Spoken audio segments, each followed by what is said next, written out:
سامعین کرام، اس کے بعد انتظار کی گھڑیاں ختم، جس چیز کے لیے ہم منتظر تھے وہ وقت آ چکا ہے۔ میں فضیلت الشیخ کے ابو یاسر امین الرحمن عمری مدنی حفظہ اللہ، جو ہمارے اس اجلاس کے صدر محترم ہیں، بڑی دور سے ہمارے پاس تشریف لائے ہیں، میں آپ کو دعوت دیتا ہوں کہ ہمیں صدارتی خطاب سے ممنون فرمائے، محظوظ فرمائے۔ السلام علیکم۔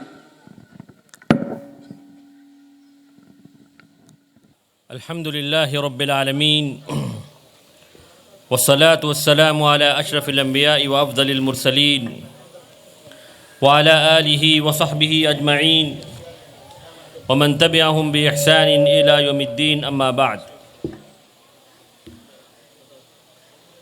محترم صدر عمومی،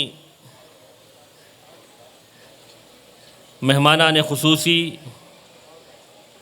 اساتذہ و معلمات اور عزیز طلباء و طالبات، آج دار البر التعلیمی والخیری کے لیے بڑی خوشی اور مسرت کا دن ہے کہ اس ادارے کا آج سالانہ اجلاس ہو رہا ہے۔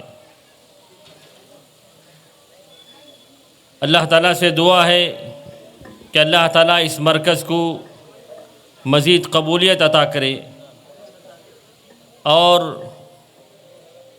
یہاں کے باشندوں اور قریبی علاقے کے لوگوں کے لیے اس کو فائدہ مند بنائے۔ دکتور سعید عمری مدنی حفظہ اللہ ورعاہ سے سب سے پہلی ملاقات آج سے 20-21 سال پہلے جامعہ اسلامیہ مدینہ منورہ میں تعلیم کے دوران ہوئی تھی۔ وہاں ہماری جمعیت ابنائے قدیم کے اجلاس ہوا کرتے تھے، تو وہیں کسی اجلاس میں شیخ سے تعارف ہوا تھا اور شیخ سے علمی دروس ہم نے سنا اور سیکھا۔ خصوصیت کے ساتھ سلفیت اور منہج سلف پر آپ کے گراں قدر گفتگو آج بھی مجھے یاد ہے، اور بڑے ناصحانہ انداز میں اس منہج کو اور سلفیت کو واضح طور پر ہمیں سمجھاتے تھے۔ اللہ تعالیٰ شیخ کو جزائے خیر عطا فرمائے۔ اس کے بعد شیخ جب ہندوستان آئے تو آنے کے بعد اس مرکز کی انہوں نے بنیاد رکھی۔ 10 بچوں سے شروع ہو کر آج 200 یا اس سے زیادہ قریب طلباء یہاں پڑھتے ہیں۔ تو شیخ کی محنتوں اور ان کی کاوشوں کا اللہ تعالیٰ کے فضل و کرم کے بعد یہ اس کا بہتر نتیجہ ہم یہ دیکھ رہے ہیں، اور مزید امید ہے کہ اس قسم کے ادارے قرب و جوار اور بڑے علاقوں میں بھی وہ شیخ اس کی ابتدا کریں گے اور امت مسلمہ کو اور یہاں کے باشندوں کو اس کا فائدہ پہنچائیں گے۔ ابھی تعلیمی رپورٹ کے مطابق جیسا کہ بیان کیا گیا کہ اس مرکز کے تحت کل 15 شعبہ جات چل رہے ہیں۔ بڑی خوشی ہوئی کہ اس چھوٹی سی بستی میں اتنا بڑا کارنامہ دکتور نے بڑے ہی محنت اور جذبے کے ساتھ اس کو قائم کیا ہے۔ اللہ تعالیٰ انہی مزید ترقی نصیب فرمائیں۔ اور اس سے بڑی خوشی یہ کہ دینی تعلیم کے ساتھ، عالمیت اور فضیلت کی تعلیم کے ساتھ مقامی بچوں کے لیے عصری تعلیم کا بھی انہوں نے بڑا اہتمام کیا ہے، اور عصری تعلیم اسلامی ماحول میں رہ کر انجام دینا یہ آج کے وقت کی سب سے بڑی ضرورت ہے۔ بلکہ ہر مسلمان جہاں وہ رہتا ہے وہاں مسجد تو رہتی ہی ہے، ہر مسجد کے ساتھ اس قسم کے اسکول کی بنیاد ہونی چاہیے، تاکہ ہمارے مسلم بچے اسلامی ماحول میں رہ کر دینی تعلیم کے ساتھ ساتھ عصری علوم کو وہ حاصل کریں۔ اور مسجد، مدرسہ، اس کے ساتھ ساتھ ہم عصری تعلیم کے لیے بھی ادارے اور اسکولز کھولیں، یہ آج کے وقت کی سب سے بڑی ضرورت ہے۔ حجاب کا مسئلہ آپ نے سنا، اس تعلق سے مسلمانوں کو جو تکلیف ہوئی سب نے محسوس کیا، اور اگر مسلمان تعلیمی طور پر اس قسم کے ادارے پہلے ہی شروع کیے ہوتے، اعلیٰ تعلیم کے لیے لڑکیوں کے لیے اسکولز اور کالجز کا انتظام کیے ہوتے، تو آج وہ دن ہم کو دیکھنے نہیں پڑتے تھے۔ تو آج بھی وقت ہے، سہولتیں ہیں، ضرورت ہے اس بات کی کہ ہم ہر مسجد اور ہر مدرسے کے ساتھ اسکولز کا بھی انتظام کریں، اور جو باحیثیت لوگ ہیں وہ کالجز کے ساتھ یونیورسٹی بھی قائم کریں، تاکہ مسلمان قوم میں تعلیمی بیداری عام ہو سکے اور کسی کے فتنے اور شر سے وہ محفوظ رہ سکے۔ ویسے بچپن ہی سے دینی تعلیم کی بنیاد، اس چیز کو ہم نے نبی کریم صلی اللہ علیہ وسلم سے سیکھا ہے۔ عبداللہ بن عباس رضی اللہ عنہ جب چھوٹے تھے، آپ صلی اللہ علیہ وسلم نے انہیں بلایا اور کئی باتوں کی وصیت کی۔ یا غلام انی اعلمک کلمات، ایک بڑے پیغمبر ایک چھوٹے سے بچے کی جو پرورش کر رہے ہیں، جن باتوں کی وہ تلقین کر رہے ہیں، کیا انداز اور کیا باتیں انہوں نے سکھائیں، دیکھیے۔ تو پوری دنیا کے لیے آپ نبی بنا کر بھیجے گئے تھے، لیکن ایک بچے کے ساتھ آپ کا سلوک اور آپ کی تعلیم کیسے رہی، دیکھیے۔ اس بچے سے خصوصیت کے ساتھ کہتے ہیں جب وہ چھوٹے تھے، انی اعلمک کلمات۔ دیکھیے، انہی اسکول میں یہی بنیادی چیز اور عقیدہ سکھایا جاتا ہے۔ پھر آگے آپ صلی اللہ علیہ وسلم نے فرمایا، احفظ اللہ یحفظک، احفظ اللہ تجدہ تجاہک، کہ اللہ تعالیٰ کی حفاظت کرو، اللہ تعالیٰ کے حقوق کی پاسداری کرو، وہ تمہاری حفاظت کرے گا۔ اذا سألت فاسأل اللہ واذا استعنت فاستعن باللہ، جب تم مانگو تو اللہ سے مانگو، جب تم کوئی چیز کا سوال کرو تو اللہ تعالیٰ سے سوال کرو۔ دیکھیے، اس عمر کی جس میں انسان کھیلتا ہے، دوسرے بچوں کے ساتھ لڑتے رہتا ہے، اس کو اس بات کی تعلیم دی جا رہی ہے۔ تو اس سے اندازہ ہوا کہ دین اسلام میں بچوں کو کس قسم کی تربیت ہمیں سب سے پہلے دینی چاہیے، اور وہ تربیت ہم کو ملے گی کہاں؟ گھروں میں تو نہیں ملے گی، انہی اسلامی اسکولز میں، یہی جو اسکولز جو بنائے جاتے ہیں، وہاں ہم کو یہ سب چیزیں دینی چاہیے، یہ سب چیزیں بتانی چاہیے۔ اسی طرح عبداللہ بن عباس رضی اللہ عنہ جب چھوٹے تھے، وہ فرماتے ہیں کہ فقمت اصلی معه فقمت عن یساری، کہ نبی کریم صلی اللہ علیہ وسلم رات میں اٹھے، تہجد پڑھنے لگے، تو میں آپ کے فقمت عن یساری، آپ صلی اللہ علیہ وسلم کے بائیں جانب کھڑا ہو گیا، لیفٹ سائڈ کھڑا ہو گیا تھا۔ آپ صلی اللہ علیہ وسلم نے فاخذ برأسی فاقامنی عن یمینہ، مجھے میرا سر پکڑا اور مجھے دائیں جانب رائٹ سائڈ ٹھہرا دیا۔ دیکھیے، عقیدے کے ساتھ عبادات کی بھی کتنی اہمیت ہے، کہ ایک چھوٹا سا بچہ جس پر ابھی نماز بھی واجب نہیں ہے، اس کو تہجد کی نماز میں طریقہ سکھایا جا رہا ہے۔ یہی چیزیں ہم اسکولز میں سکھاتے ہیں، وضو کا طریقہ، نماز کا طریقہ، ایک مسلمان کیسے وہ نماز ادا کرے، کیسے وہ روزہ رکھے، کیسے وہ نماز میں کھڑا ہو، یہ سب چیزیں ہم یہاں اصلی تعلیم کے ساتھ یہاں سکھاتے ہیں۔ صرف اتنا ہی نہیں، انسان دن میں 3 وقت کھانا کھاتا ہے۔ نبی کریم صلی اللہ علیہ وسلم، عمر بن سلم، ابو سلمہ رضی اللہ عنہ فرماتے ہیں، کنت غلاما فی حجر رسول اللہ صلی اللہ علیہ وسلم وکانت یدی تتیچ فی الصحفہ، کہ میں چھوٹا بچہ تھا، دسترخوان پر بیٹھتا تو میرا ہاتھ ادھر سے ادھر چلا جاتا، تو فقال علی رسول اللہ صلی اللہ علیہ وسلم، یا غلام سم اللہ وکل بیمینک وکل مما یلیک، بیٹا جب تم کھاؤ تو بسم اللہ بول کر کھاؤ۔ یہاں بریک فاسٹ اور لنچ تو بچے لے کر آتے ہی ہیں اسکولز میں، وہاں جب ان بچوں کو اسلامی تعلیم کے مطابق کھانے سے پہلے بسم اللہ کہنا، اور وکل بیمینک سیدھے ہاتھ سے کھانا، وکل مما یلیک جو تمہارے سامنے ہے اس میں سے کھانا، ان چیزوں کی تعلیم ہم جب دیتے ہیں تو بچہ بچپن ہی سے ان چیزوں کا عادی بن جاتا ہے۔ کیونکہ یہاں عبادات، عقیدے کے ساتھ عبادات کے ساتھ معاملات، ان چیزوں کی تعلیم یہاں اسکولز میں دی جاتی ہے، تو کیا ہی بہتر اسکولز ہیں یہ، کیا ہی بہتر مراکز ہے یہ، جہاں انسان کو دین کے ساتھ، اصلی علوم کے ساتھ دینی تعلیم کی بنیادی چیزیں بھی وہ مل رہی ہیں۔ تو صحابی رسول صلی اللہ علیہ وسلم کہتے ہیں، فما زالت تلک طعمتی بعد، اس کے بعد میرے کھانے کا طریقہ ویسے ہی ہو گیا۔ تو ان چیزوں کی سب سے اہم ضرورت ہے، اور ایک مومن کو ان چیزوں کے سکھاتے ہوئے ایک بہترین اخلاق کی ضرورت ہوتی ہے۔ نبی کریم صلی اللہ علیہ وسلم نے فرمایا ان المؤمن لیدرک بحسن خلقہ درجۃ الصائم القائم، کہ ایک مومن اپنے حسن اخلاق کے ذریعے نفل روزے رکھنے والا، نفل قیام اللیل کرنے والے کا درجہ پاتا ہے۔ تو یہاں بچے جب اسکول سے آتے ہیں اور اساتذہ اور معلمات اخلاق کے ساتھ یہاں پیش آتے ہیں تو کتنا تاثر ہوگا، کیا اچھی باتیں وہ سکھائے گا۔ ایک بااخلاق معلم بن کر، ایک بااخلاق معلمہ بن کر وہ جب ان بچوں کو، ان نونہالوں کو عصری تعلیم کے، دینی تعلیم کے ساتھ عصری تعلیم بھی دے تو بچے کس طور پر ان کی پرورش ہوگی، کتنا ان کا انداز ہوگا۔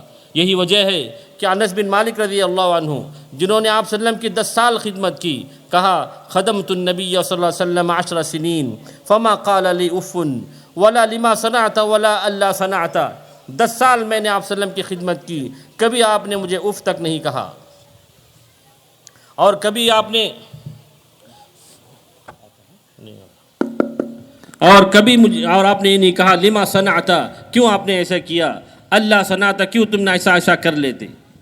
تو یہ جو تعلیمات ہیں بچوں کے ساتھ، ان نونہالوں کو جو تعلیم دی جاتی ہے وہ انہی اسکولس اور انہی مراکز میں دی جاتی ہے۔ تو ضرورت اس بات کی ہے کہ ہر گاؤں اور ہر شہر میں ایسے اسکولس اور کالجز قائم کریں جہاں بچے دینی ماحول میں رہ کر عصری تعلیم حاصل کریں۔ تو میری تقریر کا ایک حصہ میں نے یہ سوچا تھا کہ ان بچوں کے لیے جو میں نے یہاں مختلف مظاہر دیکھے تھے اور اس تعلق سے میں ذکر کروں۔ اب میں ان طالبات سے مخاطب ہوں جو یہاں سے فارغ ہو کر جا رہی ہیں۔ دیکھیے، بچوں کی تعلیم نسواں، اس پر شریعت نے اور مراکز اسلامیہ نے بڑا اہتمام کیا ہے۔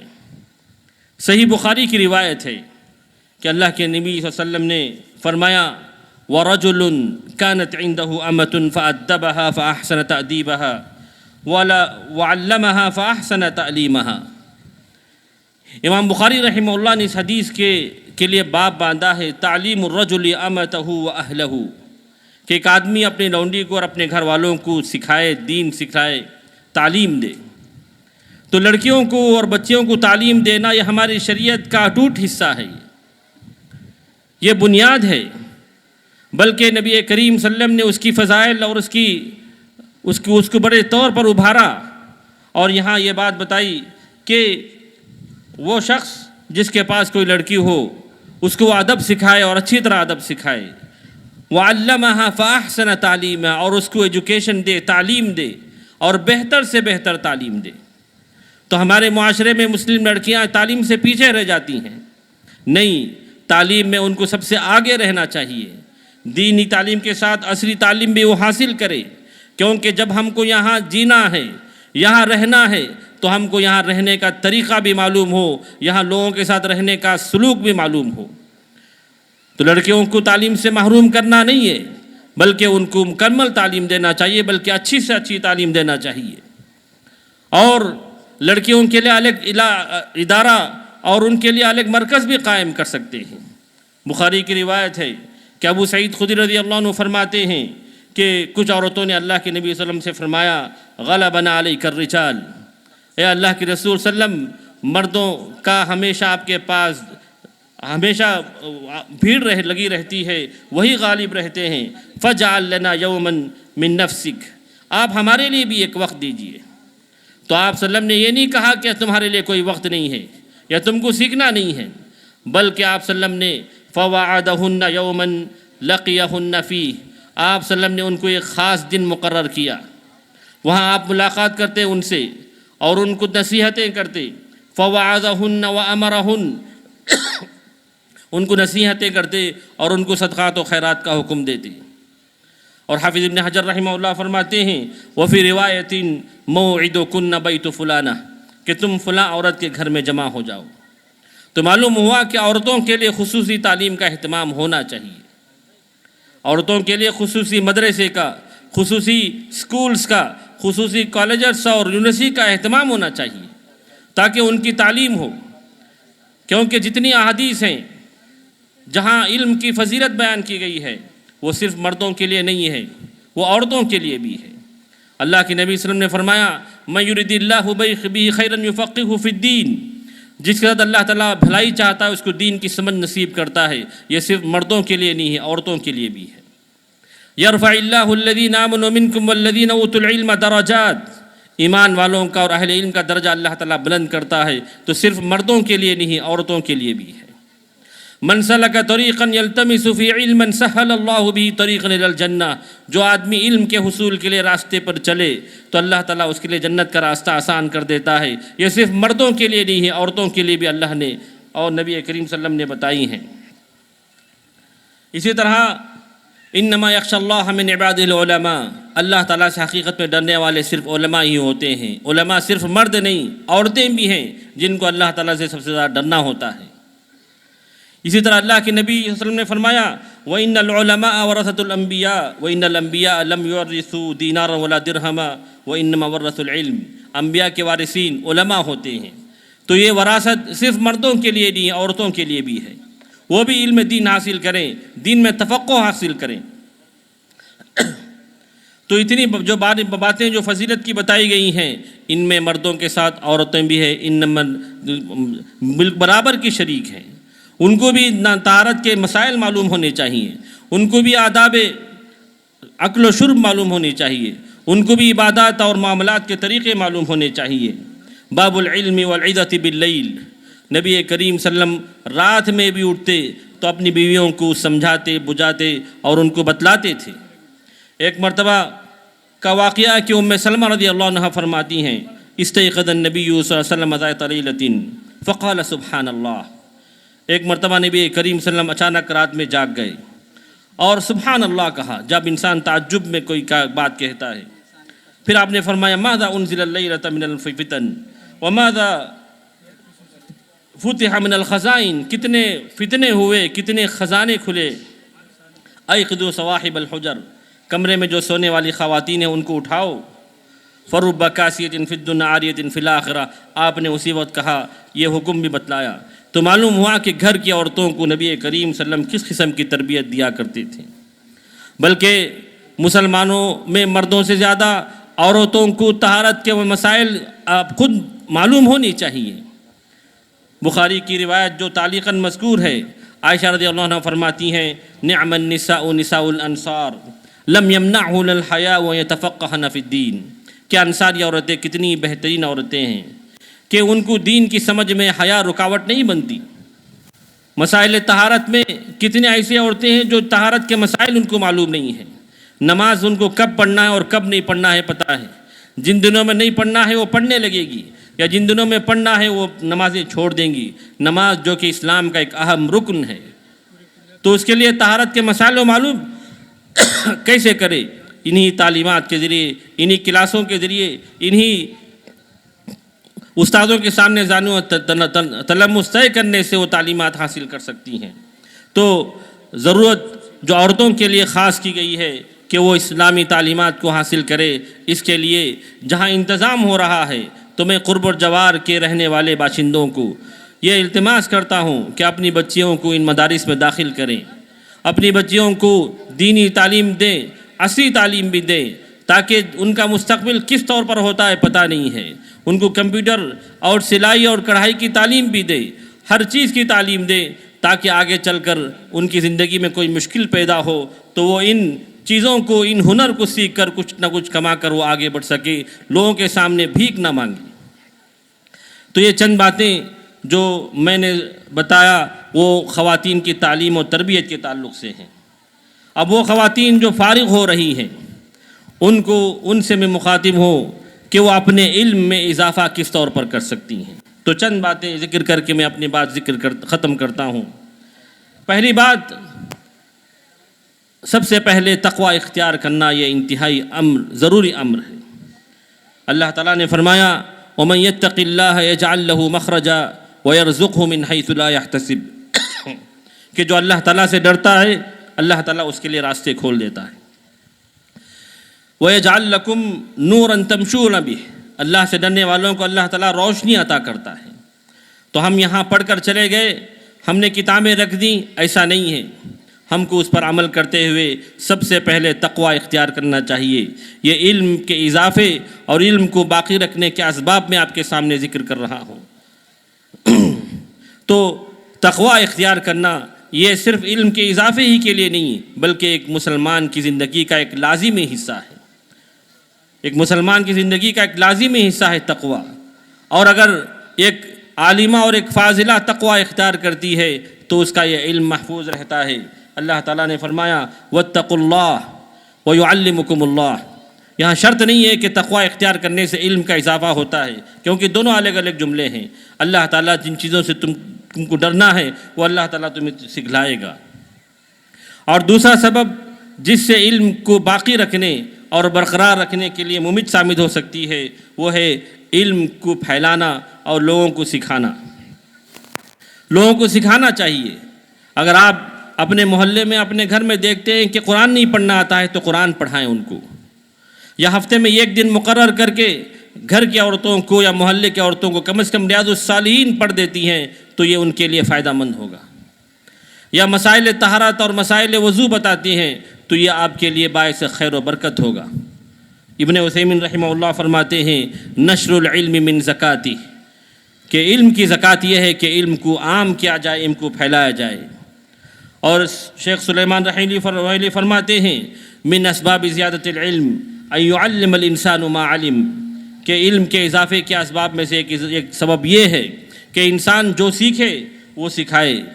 کلما بذلت الخیر زادک اللہ منہ حتی المال، جتنا تم خرچ کرو گے وہ بڑھتا رہے گا، یہاں تک کہ مال بھی انسان جتنا خرچ کرے گا اس کو مزید ملتا رہے گا۔ تو علم کی نشر و اشاعت اپنی زندگی کا ایک حصہ بنا لینا چاہیے یہاں سے جانے کے بعد۔ اور جب ہم سکھانے کے لیے بیٹھیں تو سب سے پہلے توحید اور عقیدہ یہ ہمارے لیے مقدم ہونی چاہیے۔ فَلْيَكُنْ أَوَّلَ مَا تَدْعُوهُمْ إِلَيْهِ شَهَادَةُ أَن لَا إِلَٰهَ إِلَّا اللَّهُ۔ معاذ بن جبل رضی اللہ عنہ کو اللہ کے نبی صلی اللہ علیہ وسلم نے جب یمن کی طرف بھیجا تو یہی کہا تھا کہ تمہاری دعوت کا سب سے پہلا حصہ یہ ہو کہ تم اس بات کی طرف دعوت دو کہ اللہ کے علاوہ کوئی معبود برحق نہیں اور محمد صلی اللہ علیہ وسلم اللہ کے رسول ہیں۔ فَإِنْهُمْ أَطَاعُوكَ لِذَلِكَ، اگر تمہاری یہ بات مان لیتے ہیں فَأَعْلِمْهُمْ أَنَّ اللَّهَ قَدْ افْتَرَضَ عَلَيْهِمْ 5 صلوات فِي الْيَوْمِ وَاللَّيْلَةِ، تم ان کو بتلاؤ کہ اللہ نے دن میں 5 مرتبہ نماز فرض کیا ہے۔ تو معلوم یہ ہوا کہ دین میں جو توحید کی باتیں ہیں، شرک کے خلاف جو مظاہر ہو رہے ہیں، بدعات و خرافات ہیں، یہ لوگوں کو عام کریں۔ گرچہ کسی کو نفرت پیدا ہوتی ہو اس سے، گرچہ کسی کو اس سے دوری پیدا ہوتی ہو، لیکن سب سے پہلا ہمارا دعوتی فریضہ توحید کا کام ہے۔ اللہ تعالیٰ نے اسی توحید کو برقرار رکھنے کے لیے انبیاء اور رسول کو بھیجے۔ وَلَقَدْ بَعَثْنَا فِي كُلِّ أُمَّةٍ رَسُولًا أَنِ اعْبُدُوا اللَّهَ وَاجْتَنِبُوا الطَّاغُوتَ، کہ اللہ کی عبادت کرو، طاغوت اور کفر سے بچو، یہ سب سے پہلی دعوت ہماری ہونی چاہیے۔ اس لیے میں طالبات سے گزارش کرتا ہوں کہ جب تک آپ یہاں رہتی ہیں اپنے اساتذہ اور معلمات سے توحید کی قسمیں، توحید کے تقاضے، شرک کی قسمیں اور کن کن چیزوں میں شرک پایا جاتا ہے اور بدعات اور خرافات کیا ہے وہ تفسیرات معلوم کر لیں تاکہ وہاں اپنی قوم میں جا کر بتا سکیں۔ اس کے بعد نمبر 3 جو علم کے اضافے کے اسباب میں سے ایک اہم سبب ہے دعا کرنا۔ اللہ تعالیٰ نے اپنے نبی کو یہ حکم دیا وَقُلْ رَبِّ زِدْنِ عِلْمًا، وَقُلْ رَبِّ زِدْنِ عِلْمًا۔ اللہ کے نبی صلی اللہ علیہ وسلم جو ساری امت کے لیے نبی بنا کر بھیجے گئے ہیں، ان کو حکم ہے کہ تم یہ دعا کرو کہ اللہ میرے علم میں اضافہ فرما۔ ابن حجر رحمہ اللہ فرماتے ہیں ما امر اللہ رسولہ بطلب الزیادۃ فی شیء الا فی العلم، اللہ تعالیٰ نے اپنے نبی کو کسی چیز کے اضافے کا حکم نہیں دیا اور اس تعلق سے دعا کرنے کا حکم نہیں دیا سوائے علم کے۔ اسی طرح احادیث میں جو دعا وارد ہے اللہم انفعنی بما علمتنی وعلمنی ما ینفعنی وزدنی علما، یہ ہم کو ہمیشہ پڑھتے رہنا چاہیے۔ اللہم انی اسألک علما نافعا وعملا متقبلا ورزقا طیبا، یہ ہم کو پڑھتے رہنا چاہیے، مانگتے رہنا چاہیے۔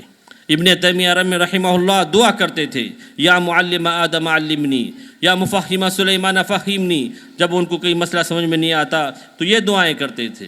تو علم ہمیشہ اللہ تعالیٰ سے مانگتے رہیں، اور اس سلسلے میں جو دعائیں وارد ہے ان کو ہم پڑھتے رہیں۔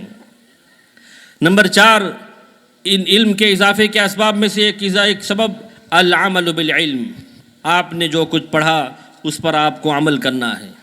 سفیان ثوری رحمہ اللہ فرماتے ہیں العلم یہتف بالعمل، کہ علم انسان جب حاصل کرتا ہے تو عمل کی طرف دعوت دیتا ہے۔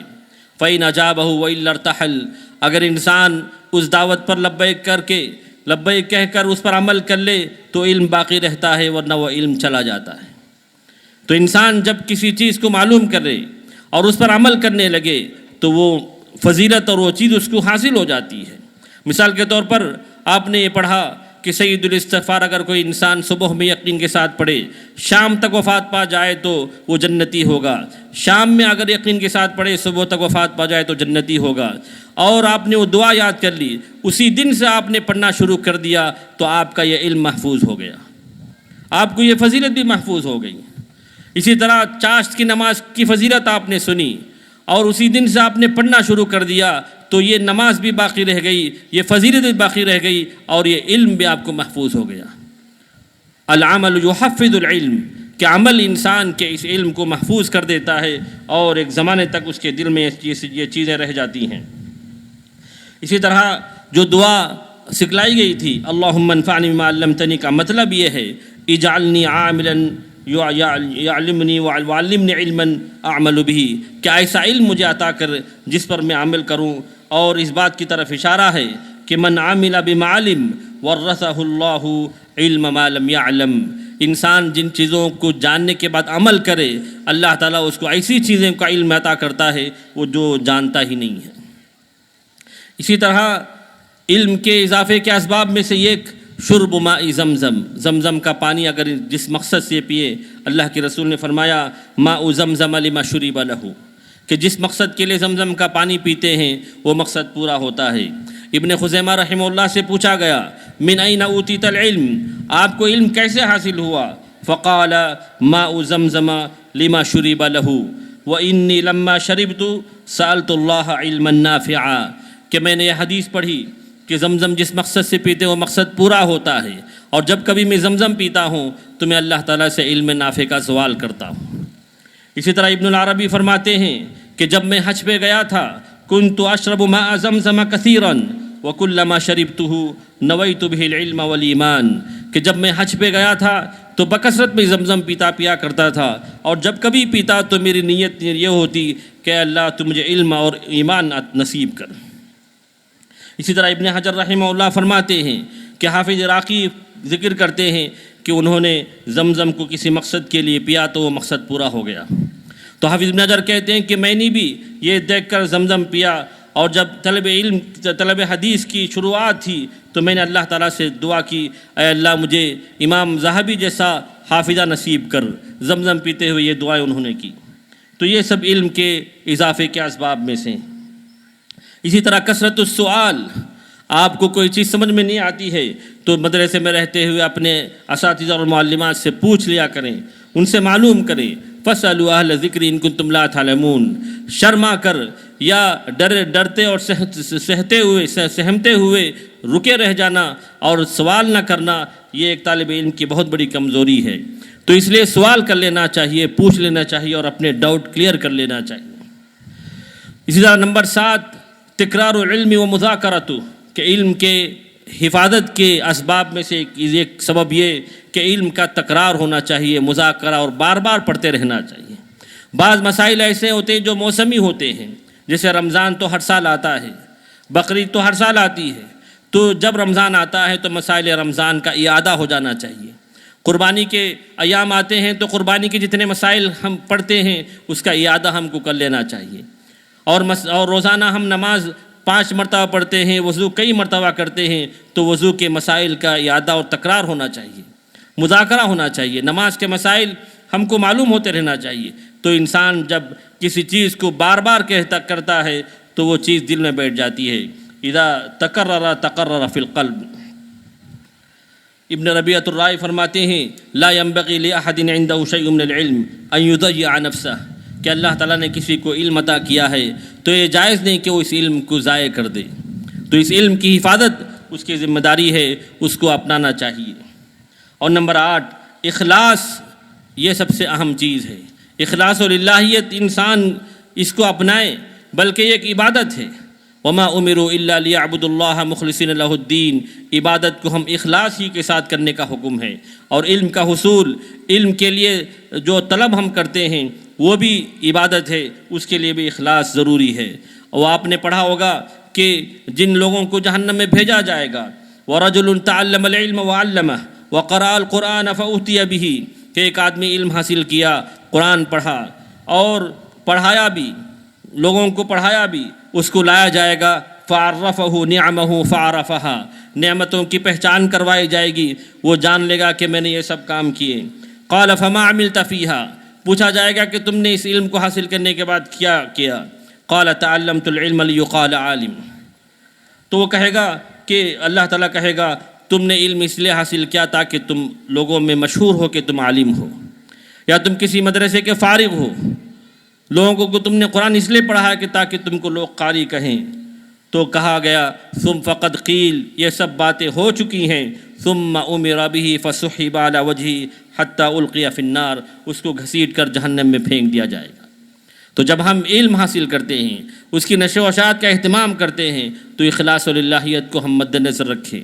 اللہ تعالیٰ کو راضی کرنا یہی ہمارا مقصد ہو، دنیاوی طلب اور دنیاوی حصول ہمارا مقصد نہ ہو۔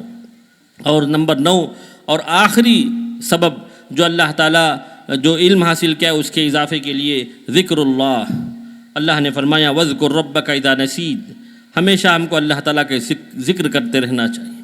صبح و شام ہم کو اللہ تعالیٰ کا ذکر کرتے رہنا چاہیے۔ ذکر کا مطلب وہی جو اوراد ہم صبح و شام پڑھتے ہیں، یا مطلق جو اوراد ہیں، جو دعائیں ہیں، وہ ہم کو پڑھتے رہنا چاہیے۔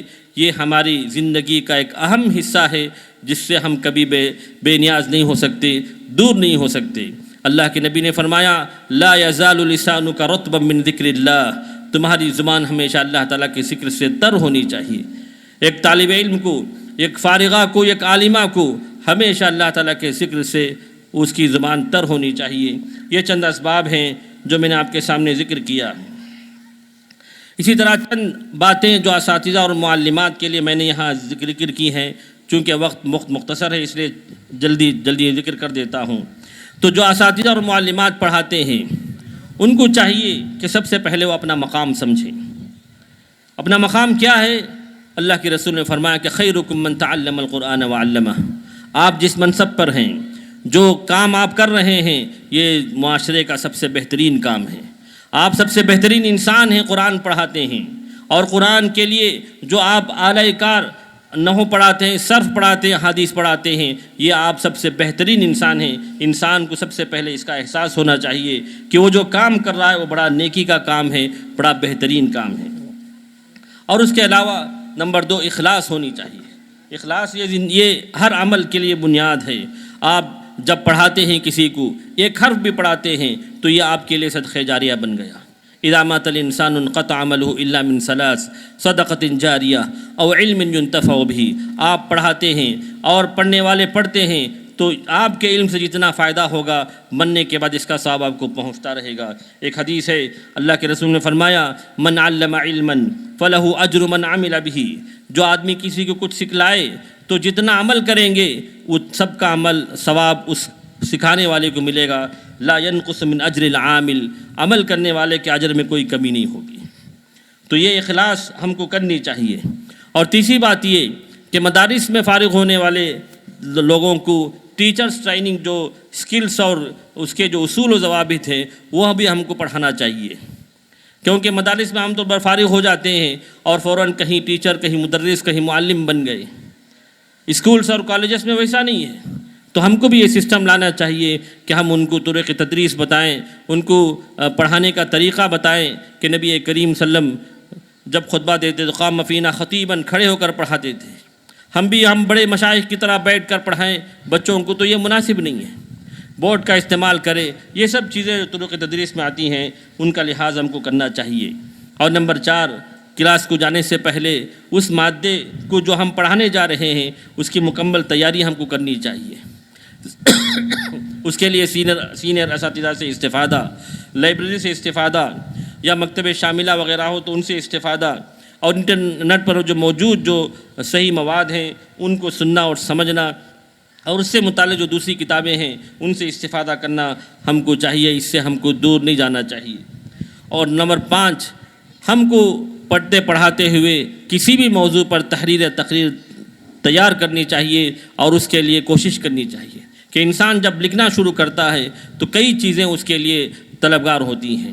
جب بولنے کے لیے جاتا ہے تو کئی چیزوں کی طرف دیکھنا پڑتا ہے، کئی چیزوں کا مراجعہ کرنا پڑتا ہے، تو لکھنے پڑھنے کی خواہش ہونی چاہیے، یہ انسان کے لیے ضروری ہے۔ تو انہی چند باتوں کے ساتھ میں اپنی بات ختم کر رہا ہوں، اور میں مرکز دارالبر کے جو معتمد عمومی ہیں ان کا بھی شکر گزار ہوں کہ انہوں نے مجھے یہ موقع نصیب کیا، اور بقیہ تمام لوگوں کا بھی شکر گزار ہوں کہ انہوں نے میری باتوں کو بغور سنا۔ سبحانک اللہ، اسی باتوں پر اپنی بات ختم کرتا ہوں۔ وصلی اللہ علی نبینا محمد۔